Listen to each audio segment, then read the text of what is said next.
Okay, so I just woke up like an hour ago. I saw the Texas Chainsaw post with the characters. I love their look, very 70s. The first thing that ran through my mind is the girl in the middle. Is that Maria's sister? That's the first thing that popped in my head. And then I saw the guy beside her that looks very close to Kirk. I'm like, we get to play a Kirk character. This is really cool. So that said, and jumping right into the article, the characters we have Julie. Says Julie is a Southern California native and fits every bit of what that description might bring to mind: sand, surf, and sport lifestyle. But whether or not her life to this point has prepared her for the stress and strain of the experience that requires an entirely different type of toughness remains to be seen. Will her physical abilities be enough to carry her through an absolute nightmare unlike any other? And then you have Leland, the guy that looks like Kirk. uh, while Leland might have wrestled in high school, college life is a long way from high school and his glory days of wrestling. Still, he is the toughest of the group, but what he has in strength, he lacks elsewhere. A native Texan and a bit of a tough guy, but still no match one on one against the likes of the Slaughter family, and therefore his capabilities benefit from teamwork with his peers. Then we have Connie. Connie comes from a life on the farm, where she never shied away from the work that went along with it. While not quite what you'd imagine a tomboy to be, Connie relishes in being the type of person that will surprise you with her skills. She's crafty, intelligent, and ingenuitive. A natural tinkerer, her skills are more surgical than strong arm. Then we got Sonny. Sonny might have a slightly smaller frame, but he more than makes up for that with his intellect. The best student of the bunch is not only book smart, he's quick on his feet and quick with his decisions. Perceptive and intuitive, exceptionally situationally aware, Sonny will need to rely on his intelligence if he's to survive, and his friends would be equally wise to reap the benefits of his abilities. Then we got Anna, who is Maria Flores' sister. Anna is fiercely motivated and a natural leader. After losing her father, she and Maria helped to take care of her mother, while trying to forge their own paths as well.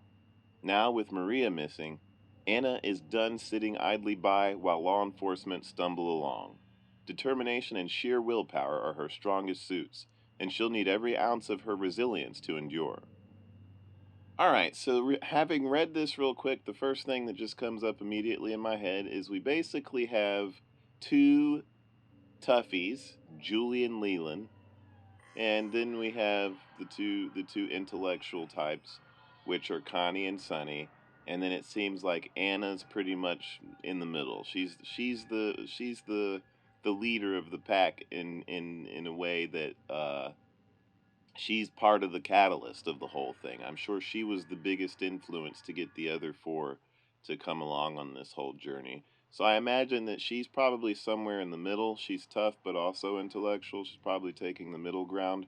And then Sonny and Connie taking the more nerdier or intellectual path. And then Leland and Julie taking the more tough guy, tough girl route.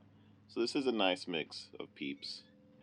Seeing as the game is very cooperation heavy, it seems, you know how Deborah can fix a car really quick, and basically that was one of the biggest things on Friday the 13th too. Is one of the reasons I didn't pick any of the other characters in the game is because Deborah could pretty much do everything. Right? You didn't need to pick in Friday the 13th, you really didn't need to pick a tough guy, because if you're picking a tough guy, you can't really fix a boat or get the car done. There was no point. There was really no point. All you need is Deborah, and that's it. Because Deborah, I mean, why would you need a tough guy when Deborah can take a bat and do the same thing to Jason that anybody else could do? So all you need is her brain, and you're set to go. With Texas Chainsaw, it's looking like they figured that out, and there's not going to be any just one character you can get away with a lot with, and basically meta the match and just make it to where you have this one pick character that you can do everything with and get away with it. It seems like now that we're going to be having matches where one or two characters may be able to do certain things, but they're going to really need the other half of the stick to be able to get stuff done properly. Uh, so the cooperation is going to be needed in certain areas, depending on the situation and depending on what's going on at the time. You may really need to count on another player's abilities and strengths to make it through a situation. I like that. That'll make the back and forth a little less meta for one character, where one character could pretty much do all. You can be like, I'm going to pick, you can't say, I'm going to pick Leland because basically I can do this and this with him and get away with it, and I don't need the other three characters. You don't want to be able to say that, and in Friday the 13th, you could get away with that.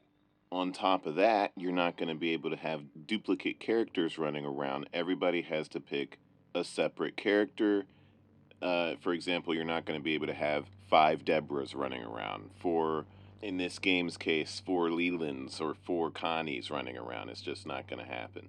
You have to vote on the characters that you want to be before, I guess, a match starts, and then that's how it's going to go. All of their abilities and stats will be separated. So that's a really cool thing to see. The characters seem like that they're going to be balancing each other rather than the balance relying on the killers and the survivors. With that aspect, they're also balancing each other out, survivor to survivor. So that in and of itself presents a little bit of a challenge and a little bit more of a fun back and forth now, having to not only watch out for the family members, but learn how to work together as a team. I can't wait for Gunn to kind of dig in on that and show a little bit more, but that won't come around until they show gameplay. But already I can kind of see in my head that that's a really cool aesthetic to go with. Basically, the game is relying whereas Friday the 13th relied on statistics and a meter bar, a bar that goes up and says they're stupid or they're not, or they're tough or they're not.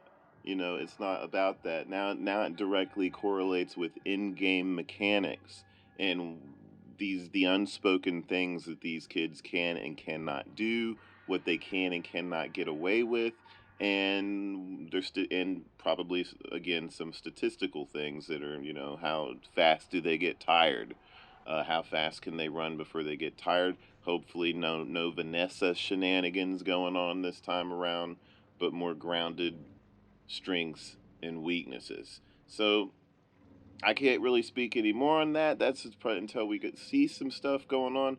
But I like that back and forth that's already going on with the characters and how they will work, and that it is a little bit more fleshed out in terms of stats and abilities and all that good stuff. It'll be very exciting. I love the characters' clothes, the way they look. This is exciting. I can't wait to see more, you guys. This is where I'm gonna stop it here. Keep your eye out on the Texas Chainsaw Hub, their Twitter. They seem to be making updates almost weekly, if not every other week. So keep your eyes open. They're teasing us and getting us hyped. There's a lot of cool horror stuff going on this year, you guys. The Quarry has me absolutely excited.